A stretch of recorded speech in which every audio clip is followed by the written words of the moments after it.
Alors, je reviens toujours sur ce que dit Messadier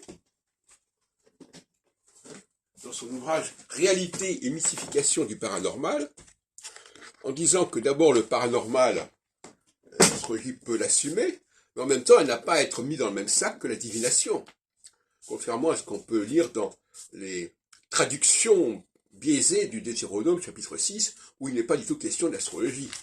Mais on met souvent, les traducteurs mettent de l'astrologie dedans. Alors, Messalier écrit « Le paranormal doit attacher plus d'importance à l'imagination qu'à l'observation des faits. » Absolument pas. Moi, quand je m'intéresse aux équinoxes et aux solstices, ce sont des faits. Ce n'est pas de l'imagination. Alors, on nous parle de la fabrication de l'esprit humain. Non, l'astrologie ne s'occupe pas de la fabrication de l'esprit humain. L'astrologie s'occupe de la théosophie et la théologie.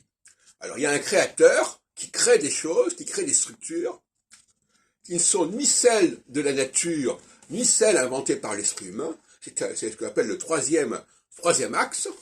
Et ça, Messalier n'a absolument pas compris la véritable dimension.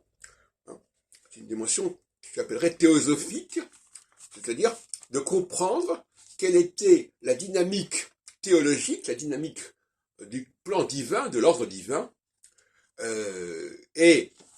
cet ordre divin, il crée quelque chose qui n'est pas de l'ordre de l'humain, et qui n'est pas non plus de l'ordre de la nature, ce que j'appelle la surnature.